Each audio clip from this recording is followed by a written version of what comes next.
Tonight's guest, I'm very excited about. Despite checking off every single thing you can do as a DJ, he's extremely humble, he's extremely charismatic, and there's really a true love that comes out of him for the music and for the people that surround him. And that's kind of a template for the way I want to see myself if I ever make it to his level. Ladies and gentlemen, Philipp Young of M.A.N.D.Y.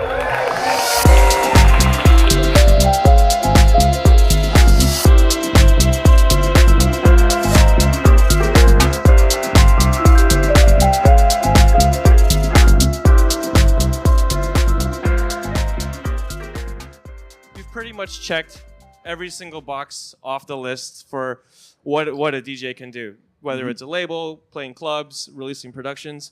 What do you still get excited about? I mean, is there anything left that you still want to accomplish, or is it still exciting trying to do X, Y, or Z? I mean, mainly stuff like this night, for instance. I mean, we talked about this a couple of times that you're looking for more special stuff now, like and that's, I mean, to play the clubs is great still, but like the excitement comes more from like weird or different concepts like this, like and it's not too weird, but a little, yeah. And no, that's what excites me still. Or like I mean, the best parties are always the ones where you don't get paid actually, like but you have to find the balance, obviously. But no, there's still a lot to be done. I don't have like any goals that I need to become more famous or like more like on play bigger stages, because there's a big toll you have to pay for this as well, But in general, like I'm pretty comfortable in the place where I am, but like you still have to challenge yourself with concepts that are maybe challenging you in a different way. Sure. That's actually an interesting thing you said. It's something I've been thinking about a bunch, which is that big toll you have to pay. Yeah. So can you talk a little bit more about that? Which is, if you want to be successful, sometimes it's said that success always comes at a cost. Tell me more about that toll that you have to pay if you want to make it to the next level, or if you want to be big, or obstacles you may have seen too. I mean, when we started and we had like pretty fast our big the hit Body Language, and it was you get booked into clubs because it won a couple of awards, and like and you get booked into like clubs that you normally wouldn't really want to play. And I remember like this was, I don't know, like 2005 or something. And Patrick, we still played vinyl at the time, and Patrick broke the record like in front of the people because he was so pissed off with the people. Yeah, like because it's you.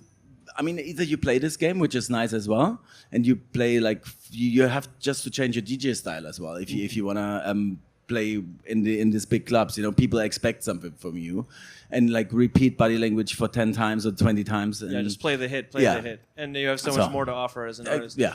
So then, after you had that record-breaking moment, where literally breaking the record, did that change the philosophy of M.A.N.D.Y afterwards, which is the way we're going to write records is differently, or the types of gigs we're going to take?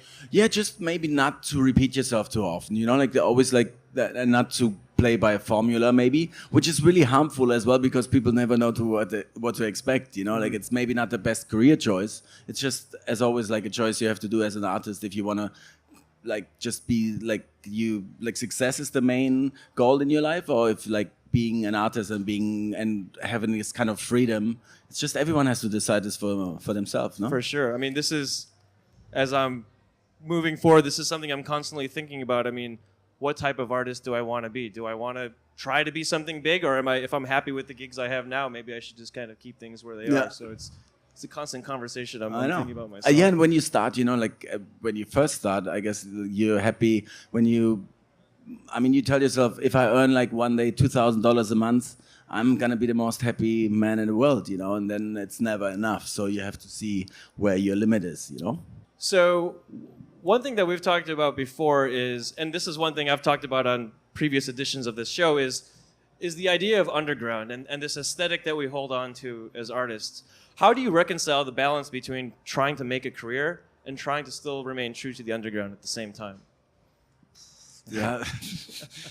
I mean, this is every career choice, like being an artist or non-artist, no? Like you have to see how much you can sell of yourself and prostitute yourself and but still make a living and be happy at the same time. I guess it's not only an artist thing, it's like it's a life in general. I mean, I would not play music that I don't like at all, but you know, when you play big clubs all the time, then you just have to deliver, you know. It's like people are on drugs and you have to make them dance for like 10 hours, you know. That's just what it is, you know. Like it's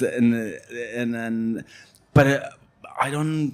For me, it just doesn't work so much, you know. And for Patrick, my partner as well, you know, like we fucked it up a lot of times because of, you know. Then we broke like a flow just to break the flow, because to keep it interesting for us. So I guess we're not the right DJs for this.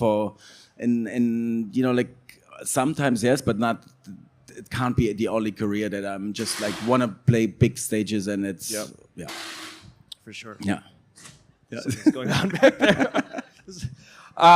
So there's actually one thing you touched on, which is when you're playing music for people who are messed up at a club. I think being a performer... I'm short-sighted. I don't see it so much. I think being an artist or being a performer is one of the few occupations I can think of, which is when you're at work, you can also get fucked up and do drugs yourself.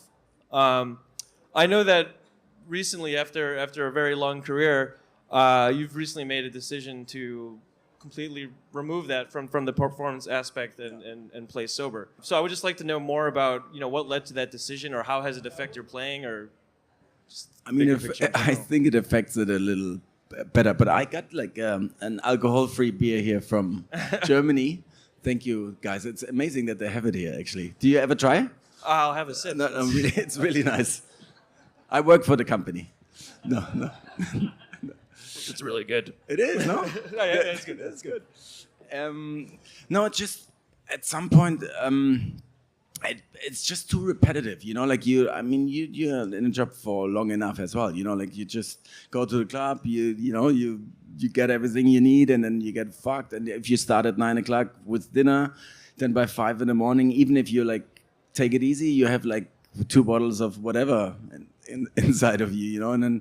And I guess it's just was getting a little out of hand, you know. And as well, like your performance is just not as tight, you know. Like the gains are all a bit more open, you know. Like you're your biggest fan yourself, but like not of the music, you know. Like it's for me it was just important to, because you have a responsibility towards the art, towards the audience as well, and you have to really deliver like the best you can. And I think every job you do in the world, you're better sober than fucked, you know. That's like a very simple decision, you know.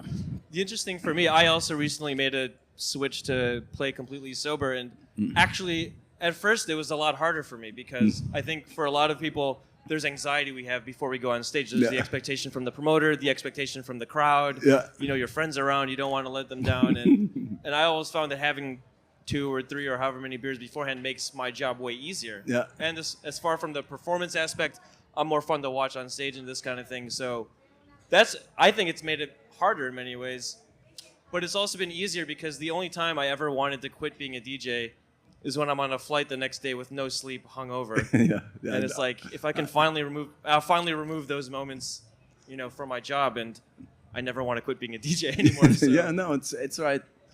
And yeah, then like it's not only the flight; it's the next day when you arrive. Then you know, I think it just really brings down your performance, like in the long run. It's nothing against like a couple of drinks, I guess. You know, like everyone has to find the balance, but to find that balance for any one of us, we know how difficult it is. You know, everyone says like, yeah, 2 tequila is fine, 2 bumps of K is fine, but the third one maybe takes you like whatever, you know. So I think there's one thing, whenever your name comes up, anywhere I am around the world, everyone says, "Oh, I love Philipp. He's one of the good ones." I love atish. You're definitely known as one of the good ones in the industry who everyone loves. You do nice things for people and things like this.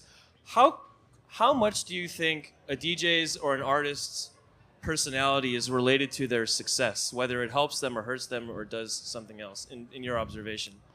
I think it helps you, like, if you are the one that you pretend to be, you know, like this personality, like some people create a personality and they're not really like this. So just to achieve a goal, or like being an asshole or being arrogant, and you can pretty much see through this quite easily. So I don't. Maybe it helps the career, but as well, I don't know if the guys are happy with that. You know, like I think it just helps you if you're yourself in any way. No. Do you think? Well, so what happens if someone is naturally an asshole? Do you think that's a or if someone's naturally really nice? I mean, like, yeah, I guess, or like we talked about this as well. Noel Gallagher from Oasis, you know, he's like the biggest asshole, but I love to watch him and to see him. You know, it's just, but you believe that he is an asshole, so I guess it's great. In 2013, you said it will take a few years for the American dance music market to fully catch on to the musical message that the underground has. Yeah.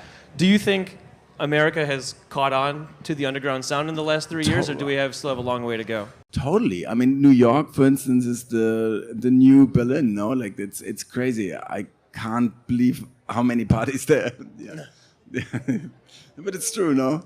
And yeah, but as well on the West Coast, and the whole festivals that there are. I mean, it's there. I don't think our music will like rule or something. You know, there will be EDM and there will be like I don't know, whatever comes after EDM. But our music is there, and you can make your money with it. The promoter can make money with it. But I don't think our music will like please thousands and thousands of people every weekend. You know, but it's enough. It's good. So given everything you've seen, and given all the help that you've given to many DJs, giving them bumps in their career, moving forward and things like that, what would you... not those kinds of bumps, Nikita. I mean, maybe, but not anymore. As well, yeah. We'll cut that out. Yeah. You've given lots of advice to DJs over the career, including myself, and you know, many nice pushes along the way. What's your advice to a DJ who's either starting out right now from zero, or at least trying to take it to the next level? Like, what does it take to be a touring or a self-sustaining DJ? And you have to work with Gunita. Oh, okay. No, I agree. Yeah, totally. And no, in general, I think you just have to make a name for yourself. You know, you can't wait like only for an agent or for like a manager or whatever to make it happen for you. You know, you have to have some balls and you have to find a bar or like a little club where you have your residency, you know, and make it happen yourself. Like the first little sparkle flame you have to do yourself. Otherwise an agent can't do anything. And most people like immediately put everything to their management or agency, you know, like I realized a lot the smaller artists on the label make the most work because they expect so much so fast, you know, and knowing that it's just like it takes a couple of years, you know. I mean, you know it as well. I mean, I don't know how long you decided to stop your real work, but it took a while as well, no? Like, until you've put everything on the one card, and that's, I think, patience and a lot of engagement and motivation to really want to succeed, you know, and not give up. And although all your friends tell you like this is not the way to go, or your parents, you have to like just stick to it. Yeah, I mean, it took us 10 years until anyone wanted to listen to our records. Really? Yeah. So, yeah. Awesome. Well, yeah. You've come a long way, and we all appreciate everything you've done. Same here. Thanks for your time. Thank you very much. And thanks all of you for your time. And let's play some music. Thanks, Thank you.